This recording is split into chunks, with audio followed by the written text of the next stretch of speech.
You are watching Travel World Online. TIE organized a panel discussion on relationship between IATA and TIE moderated by Ashish Gupta. While opening the session, Rodney D'Cruz, Assistant Director Passenger and Cargo Service, India, Nepal and Bhutan said, Safe, secure and sustainable air transport industry that connects and enriches our food.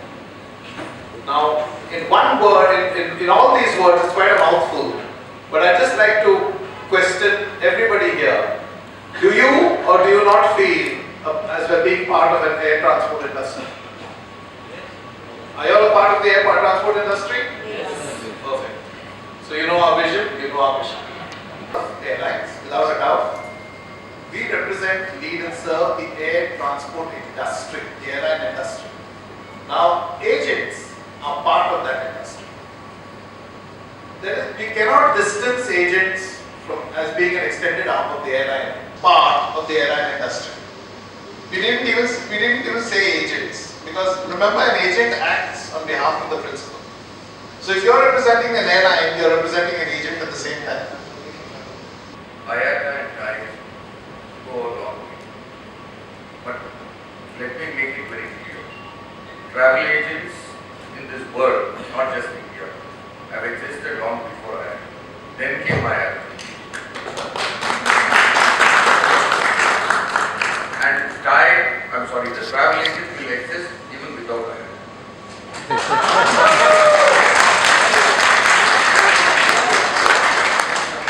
Now, while TIE is a bridge between its members and IATA, as Mr. Rodney said, IATA is an association of airlines. We are a part of the industry. Am I right, sir? Okay. Now, being a part of the industry, we are called the accredited agents by IATA, not by airlines. Airlines, with general concurrence, become a member of IATA, International Air Transport Association, and we are representing the airlines as their agents and serving the airlines, for which we are doing a free job for them since more than a decade. We are not remunerated. Over and top of that, we will always get debit notes for no rhyme or reason. And to raise a debit note, they have an external agency which will charge a fee.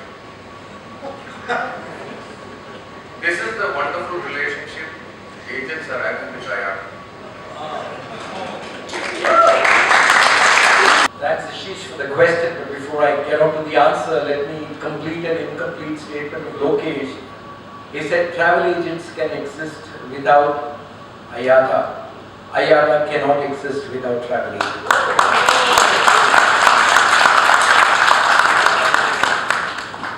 We live in a world of threats, one after the other.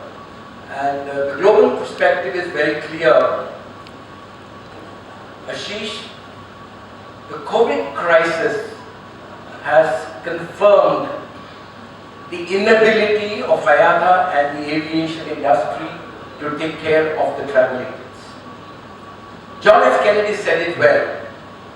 The rights of every man are diminished when the rights of one person are threatened. So there's a big threat right now there. And the global perspective is that travel agents today have become the bank for the airlines, because we are funding the airlines, forgetting the fact that IATA has always come back to travel agents and said, the money that you hold on behalf of an airline by selling a ticket is held in trust. It is not your money, you can't spend it the way you want. But today, our money is with the airlines, which are now being invested towards the operation of the airlines, towards maintenance of the airlines, because we are selling a ticket 6 months down the line. We are selling a ticket 6 months down the line. We are making a payment today, not even aware if this flight would ever take off. So the global perspective is very clear. It's time for a zero risk environment. If IATA has to confirm that travel travel agents are integral to the overall industry scenario of the aviation and the air transport industry, then IATA needs to play a balanced role to protect travel agents as much as they want to protect the airlines. Interest on the location, Sunil, and they have a point. Without a doubt, they have a point. Although Sunil's mentioned that IATA cannot exist without agents is perhaps incorrect. IATA continues to exist. I mean, the fact that they have a network of agents is the aspiration both of the agents and the airlines, and they wanted a network of agents to sell their product. So IATA provided them with that, both for passenger and cargo. I mean, that doesn't mean that IATA only has the agency program. IATA has other verticals such as safety and flight operations, IATA Training and Development Institute, IATA marketing and commercial services, and we have several other verticals and advocacy, MEPA and government relations. So we have several other verticals, all of which are equally important. But of course, I must admit, but this is the largest. My job depends on you guys. Thank you very much. So let me tell you that's unequivocally an admission that my job depends on you. Yes. So thank you for being there, for continuing to be with the agency program. Okay, now to address one of Lokesh's comments, he said that agents were there before IATA existed. That is true. That was true then, is true today.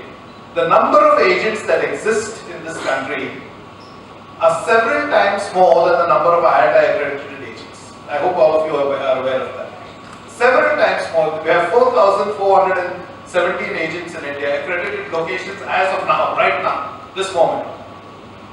And of those 4,417 agents, 3,975 of them are head office, head entities. 1,702 are go-light agents, a number that's growing exponentially, which we had predicted, both Sunil and I had predicted that. So that's growing exponentially. So that is the number. But of that 4,417, that's just an infinitesimal part of the entire travel fraternity. There are agents who number maybe 20, 30,000 of them across India, because anyone can be a travel agent. It's very easy to be a travel agent. So there are a number of agents. Those who are IATA agents choose to be IATA agents. Okay. Now talking about the disconnect. Now there are many misgivings agents have. Misgivings some airlines have too. I mean, I've seen very often airlines talking of IATA agents and kind of distancing themselves from some of their own policies. But we cannot do that. Each airline has a relationship, a contract with a travel agent through the passenger sales agency agreement. The passenger sales agency agreement executed between IATA and an agency is on behalf of the carriers, member airlines, and the agency. So it's a tripartite contract, so to speak, but the essential commercial elements of that relationship are between the airline and the agent. Somebody mentioned debit memos. I think he did. Okay, he did. Mentioned debit memos. Tell me, when did you last receive a debit memo from IATA? When you have something that is optional, either you take what is free, or if you find value in something that you are paying for, take that. If you don't find value in it, nobody is forcing, nobody is twisting your arm, nobody is taking any action against you for not paying it. We made great efforts to make sure that you have all the facilities, at least the basic facilities, mandated by resolution in your efficient service. We made effort to do that. You did not have RAs last year, you have RAs this year. You can submit an RA, you have to manually populate it, but you have it. We made great efforts to do that. So, when you mentioned, and I'm taking this point, I would normally have said we talk about it offline, but I want to take this by the horns because everybody has this misconception that IATA is fleecing you for this. Well, we are. We're not. Let's admit we're not babes in the wood. It is a revenue source for IATA. We also have to sustain ourselves. But the fact is, we made sure that agents have that facility free of charge for that which they absolutely must have. And a lot of agents have chosen that. Many agents have chosen that, especially the small agents. It's all created because instead of dealing with individual airlines, IATA has an agency accreditation program. From time to time, we are following the pattern where we sign an agreement. Actually we are not signing any contract physically, but having said that, we have signed sometime 20-30 years back, and those are all as per the Indian Contract Act. IATA acts as a licensing agency. They may say today we have no role in all these things. Why should I go to individual airlines and talk to them and get certified by them? 1 minute, sir. You will have a chance. Question answer sessions will be there, sir. I am quickly telling you, we as agent accredited by IATA is a point blank permission to deal with the general concurrent airline listed in IATA Act. Am I right, sir? Where is mutual here? It's always been airline. I have a problem, you pay for it.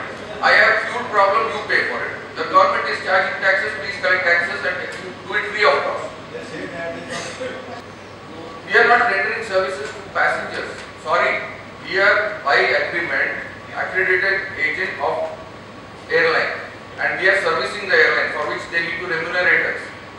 We are collecting taxes on behalf of the government. Actually, there is a law which says that if you collect taxes on behalf of the government needs to pay you some sort of remuneration. Unfortunately, no one wants to pay remuneration to travel agents. They want us to live on love and fresh air. That's not possible. That we are not going to accept anymore. Post-COVID, it has to be mutual benefit. In English dictionary, what it says mutual has to be mutual. Not one-sided mutual. Not one-sided. There is no one-sided. I mean, one-sided. You cannot have a contract where you say, my way or right. What I am trying to say is, all travel agents are asking is for a little bit of respect. Little bit of respect. Not even respect itself, so we need a little bit remuneration. We need a level playing field. For that, we need parity of fares across all distribution channels. Yes, internet is here to stay, but believe me, COVID has taught many passengers not to believe in internet. Believe in this single location agent who is trustworthy, who has got the refunds done 100%. And if this is not given to us, then we will know how to do business with airlines minus IATA. But certainly, there are certain benefits that over a period of time we have seen we did as agencies, by virtue of a strong debate, we've been able to get benefit from IATA. Number one, your joint bank guarantee scheme was existing in India for decades, and then IATA threw it out. They said we can't have any more a local practice unless it's a part of the governing resolution of the board. We had to fight tooth and nail with IATA. More than IATA, with the airlines at the PA conference, and eventually that resolution was adopted, and it's now a global resolution that a joint bank guarantee is possible, where at least in India about 240 or 250 agents benefit from it, because that many agents opted to go on a joint bank guarantee scheme. Let's take the example of Jet Airways, a very recent one. And Rodney was possibly hinting at me that I must talk about it. Let's be fair to an extent. If Jet Airways was not an IATA airline, they still have to pay money to all of us. Most of us still have to get some money from Jet Airways. But if Jet Airways was not an IATA airline, our quantum of receivable from Jet Airways would have multiplied. Because there was a fund that IATA can hold of the airline to make sure that if the airline goes into insolvency, this fund can protect the agency. This is the power of IATA. Now the question is IATA administering this power or not? Rodney, that is the question. You have the power to take a guarantee from a travel agent that should the travel agency fail, is that guarantee adequate to protect the airlines from a financial loss? Now I believe if that is your role for airlines, from agents,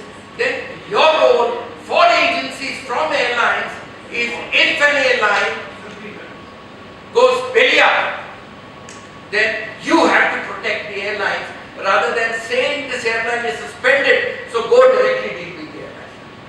And that's crucial. Because the technicality is very clear. IATA, if an airline defaults, who has to pay to the agent? All the airlines in IATA. Rodney, correct me if I'm wrong. All the airlines in IATA have to pool money to pay to the agents if an airline owes you money. But what IATA comfortably does, they suspend the airline because the airline had a financial default with IATA. IATA has no option but to go by this resolution. Suspend the airline, and the moment they suspend the airline, then your receivable from the airline is no more the responsibility of IATA and the other airlines. It is bilateral, and this bilateral never happens. So on one hand, the intent is extremely good, but on the other hand, the governance of this intent is what needs to be changed. Because we are talking about PAP-GJC, fine. We have a lot of debates. We had an APJC in India. And look at the APJC in India. The associations are represented by their high-powered people. People in high level. Jyoti Mayal as a president has to go to a APJC meeting. Sunil Kumar goes there. She has nominated me to go there. Lokesh Betaya goes there. Jay Bhatia goes there. But from the airlines, never did I see the decision makers of the airlines coming. So the disconnect starts from there. Because on one hand, you have the decision makers representing the agency community. On the other hand, you have a delegatee from the airlines who have no power at all.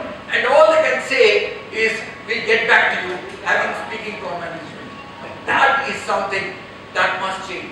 So conflict of interest comes in where IATA is not able to ensure the long sustainability of a travel agent in terms of an airline default.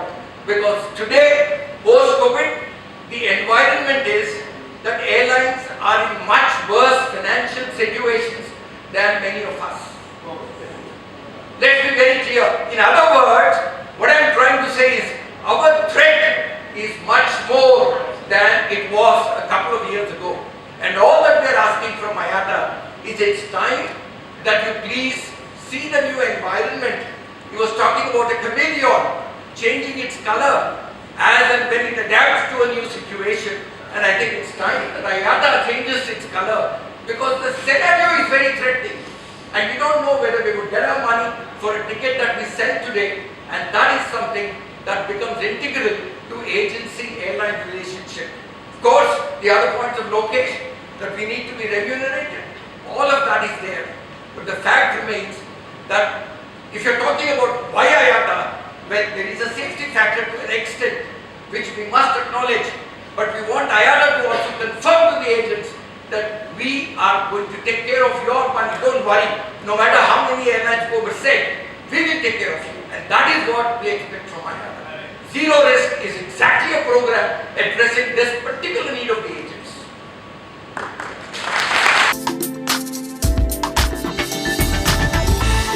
You are watching Travel World Online.